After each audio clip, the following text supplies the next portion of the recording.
90 రోజుల కోర్సు పూర్తి చేస్తే చాలు 100% ప్లేస్మెంట్ సపోర్ట్ తో సాఫ్ట్వేర్ జాబ్ మీ సొంతం. వెంటనే కోడ్ జ్ఞాన్ డెస్టినేషన్ ని సంప్రదించండి. Welcome to Suman TV. నేను మీ సుమన్ టీవీ నాగ్.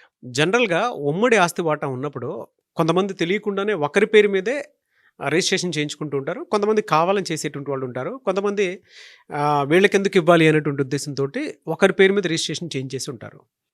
అలాంటి పరిస్థితిలో ఉన్నప్పుడు ఏం చేయాలి అనేది ఈరోజు మనతో పాటు హైకోర్టు అడ్వకేట్ అలగర్ రవీంద్రనాథ్ గారు ఉన్నారు. అది వారి మాటలో తెలుసుకుందాం. Hello sir. హాయ్ అండి నాగరాజ్ గారు. ఉమ్మడి ఆస్తి వాటా ఉన్నప్పుడు ఒకరిపైన రిజిస్ట్రేషన్ చేయించుకుంటూ ఉంటారు. అది ఎంతవరకు కరెక్ట్ అండ్ దాంతోపాటు దానికి ఉండేటువంటి రైట్స్ ఎలా ఉంటాయి? హిందూ వారసత్వపు హక్కు చట్టం 1956 ప్రకారం అయితే హెచ్యుఎఫ్ అంటారు. అంటే హిందూ అన్డివైడెడ్ ఫ్యామిలీ. హెచ్యుఎఫ్ అంటే హిందూ అవిభాజ్య కుటుంబాల యొక్క ఉమ్మడి ఆస్తి. ఈ ఉమ్మడి ఆస్తి ఎవరికి చెందుతుంది అంటే టోటల్గా ఆ కుటుంబంలో ఉన్నటువంటి అమ్మాయిలకి అబ్బాయిలకి అందరికి కూడా ఈక్వల్గా ఎవరి భాగాలు ఎలా ఉన్నట్టుగా దాని ప్రకారంగా చెందుతూ ఉంటుంది. అయితే కొన్ని సందర్భాల్లో మీరు అడిగినట్టుగా ఏమవుద్దంటే తండ్రి గారు ఏం చేస్తారంటే హెచ్ఎఫ్ ఉమ్మడి ఆస్తి ప్రాపర్టీ మిగిలిన తన పిల్లలకు కాకుండా ఏ ఒక్క అబ్బాయికో, పెద్ద అబ్బాయో చిన్న అబ్బాయి ఎవరికో కావచ్చు, ఒకరికి పూర్తిగా రాసేటప్పుడు హక్కులు మిగిలిన వారికి చెల్లుతుందా చెల్లదా, హక్కులు మిగిలిన వారికి కూడా చెల్లుబాటు అవుతాయా అవ్వవా అన్నటువంటి క్వశ్చన్ మీదైతే దీనికి సంబంధించి ఒకవేళ ఆ అబ్బాయికి పూర్తిగా అంటే ఉమ్మడి ఆస్తి ప్రధానంగా చెప్పేది ఆస్తులు రెండు రకాలుగా మనం చెప్పుకుంటాం ఎప్పుడు కూడా. ఒకటి వారసత్వంగా వచ్చిన ఒక ఆస్తి ఉంటుంది, ఇంకొకటి తన స్వార్జితమైనటువంటి ఆస్తి మరొకటి కావాలి. అయితే ఈ రెండు రకాలుగా ఉంటాయి ఆస్తులు ఎవరికైనా. అయితే ఇక్కడ మీరు చెప్పినట్టు ఉమ్మడి ఆస్తి ఈ రకంగా తన ఒక్క పెద్ద కుమారుడికో రెండో కుమారుడికో పూర్తిగా ఇచ్చే సందర్భంలో మిగిలిన కుమారులకి కూతుర్లకి ఇది చెందుతుందా చెందదా అన్నటువంటి ప్రశ్న ఉదయించేటప్పుడు తప్పనిసరిగా ఒకవేళ తండ్రి ఏదైనా సందర్భాన్ని పరిస్థితులకు అనుగుణంగా ఒక అబ్బాయికి రాసినప్పటికీ కూడా మిగిలిన పిల్లలు కూడా దాన్ని కోర్టులో పిటిషన్ వేసి ఆ ప్రాపర్టీ ఇది ఉమ్మడి ఆస్తా కాదని ప్రూవ్ చేయాల్సి వస్తుంది. ముందుగా ఇది ఉమ్మడి ఆస్తిని ప్రూవ్ చేసేటప్పుడు ఆ ప్రాపర్టీ మిగిలిన కూతుర్లకి కొడుకులకు కూడా సమాన భాగాలుగా చెందే అవకాశం ఉంటుంది. ఇక్కడ మరొక క్వశ్చన్ కూడా వస్తుంది. ఒకవేళ తండ్రి తన కుమారుడికి ఆ ప్రాపర్టీ రాసేసాడు, ఇది నా స్వార్జితమైన ఆస్తి, సేల్డీడ్ అయిపోయింది.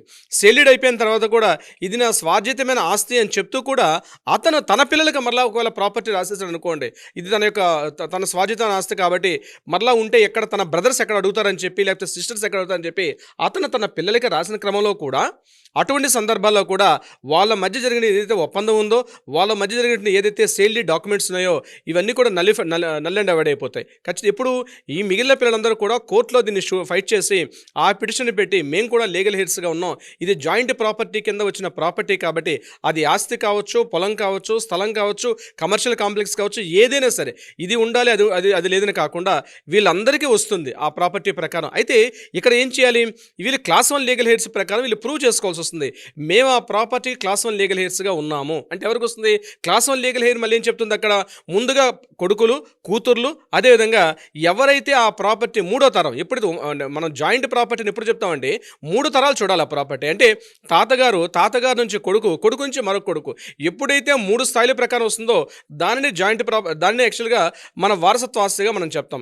అటువంటి క్రమంలో ఆ ప్రాపర్టీ ఏదైతే ఉందో 3 స్థాయిలు అంటే 3 జనరేషన్స్ చూసినటువంటి ప్రాపర్టీ ఏదైతే వస్తుందో ఈ 3rd జనరేషన్స్ వాళ్ళు కూడా లీగల్ హెయిర్స్ అంటే class 1 legal hairs, class 2 legal hairs మరలా చాలా డీటెయిల్స్ ఉంటాయి, అవి మనం వేరే సందర్భంలో మాట్లాడదాం. సో క్లాస్ 1 లీగల్ హెయిర్స్ కిందకు వచ్చేటప్పుడు మేము క్లాస్ 1 లీగల్ హెయిర్స్ కింద ఉన్నాము, సో మాకు కూడా ఇందులో హక్కు ఉందని చెప్పి వాళ్ళు ముందుగా లీగల్ సక్సెషన్ సర్టిఫికేట్ తీసుకోవాలి.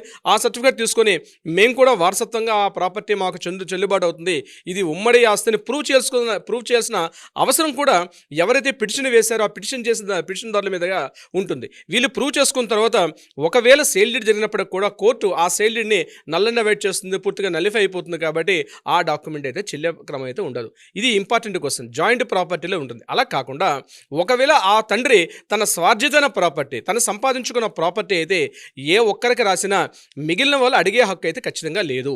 ఇది చాలా చోట్ల జరుగుతుంది. ఇటీవల మనకు వచ్చిన కేసులు కూడా ఇదే సందర్భంలో మా నాన్న అయితే ఇక్కడ ఏం చేస్తున్నారు, పిల్లలందరూ కూడా మా నాన్నగారు సంపాదించుకున్న ప్రాపర్టీ అయినప్పుడు కూడా ఆ ప్రాపర్టీ కొండలో మేము కొంత అమౌంట్ ఇచ్చామని, మేము ఆ ప్రాపర్టీ కొనడంలో మేము పలానా సందర్భంలో అమౌంట్ ఇచ్చాం కాబట్టి ఇది మా నాన్నగారికి సంబంధించిన ప్రాపర్టీ ఏ ఒక్క బ్రదర్కో లేదా ఒక కూతురుకో రాసినప్పుడు మిగిలిన వాళ్ళు కూడా క్లెయిమ్ చేసుకొని ఆ ప్రాపర్టీ ఏదైతే ఉందో దాన్ని ఇంజక్షన్ ఆర్డర్ తీసుకొచ్చి ఆ ప్రాపర్టీని అక్కడ అమ్మకాలు కొనుగోలు కాకుండా కూడా అమ్మే సందర్భాలు కూడా ఇటీవల చాలా కాలంలో మనకు నా దగ్గర వచ్చే కేసులు కూడా అవే వస్తున్నాయి. సో దీన్ని మళ్ళీ మనం హైకోర్టుకి అప్పీల్ చేసుకోవడం లేకపోతే డిస్ట్రిక్ట్ కోర్టుకి అప్పీల్ చేసి ఆ ఇంజక్షన్ ఆర్డర్ని మళ్ళీ మనం ఇంజక్షన్ ఆర్డర్ పైన మనం మళ్ళీ డిస్ట్రిక్ట్ కోర్టు కావచ్చు లేదా పై కోర్టు కూడా అప్పీల్ చేసుకునే అవకాశం కూడా ఉంటుంది. ఇక్కడ గుర్తుపెట్టుకోవాల్సింది, ఒకవేళ ఇంజక్షన్ ఆర్డర్ వస్తే వితిన్ 30 డేస్లోగా మనం దానికి వెళ్లాల్సిన అవసరం అయితే ఉంటుంది. అంటే ఇక్కడ స్వార్జితమైన ప్రాపర్టీ అయినా ఉమ్మడి ప్రాపర్టీ అయినా సరే స్వార్జితమైన ప్రాపర్టీ ఎవరికైనా రాసుకునే అధికారం ఉంటుంది. కానీ జాయింట్ ప్రాపర్టీ ఏదైతే వస్తుందో జాయింట్ ప్రాపర్టీని మాత్రం ఏ ఒక్కరికో మాత్రం రాసే అధికారం లేదు.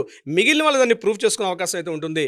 నాగరాజ్ గారు, కొంతమంది ఇళ్లలో ఎలా ఉంటుందంటే ఉమ్మడి కుటుంబాలు కదా, నోరు తెరిచి మాట్లాడలేరు. బట్ ఈ వీడియో చూసిన తర్వాత డెఫినెట్గా వాళ్ళు క్వశ్చన్ చేస్తేనే తెలుస్తుంది అంటే ఎలా వెళ్తే బాగుంటుంది అనేటువంటి దాని మీద. అలాంటి వాళ్ళు మీ అపాయింట్మెంట్ తీసుకొని అప్రోచ్ అయ్యి వాళ్ళకి కావాల్సినటువంటి లీగల్ రైట్స్ ప్రకారం వాళ్ళ ఆస్తిని వాళ్ళు పొందాలి అని అంటే మీ అపాయింట్మెంట్కి సంప్రదించవచ్చా? తప్పనిసరిగా నాగరాజ్ గారు, కింద స్క్రోల్ అవుతున్న నెంబర్ని కాంటాక్ట్ చేయగలిగితే మన లీగల్ టీం వాళ్ళకి అప్రోచ్ అవుతారు.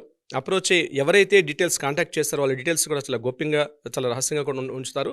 మీ డీటెయిల్స్ తోటి మీ దగ్గర ఉన్న డాక్యుమెంట్స్ తోటి ఈ లీగల్ టీం అప్రోచ్ అయితే డెఫినెట్గా కావాల్సిన సలహా సంప్రదింపులతో పాటు న్యాయం దిశగా కూడా పరిష్కారం అయ్యే విధంగా కూడా పరిష్కారం చూపుతారు. Nagaraj garu, anyways thank you so much Alagari Ravindranath garu. Thank you so much Nagaraj గారు.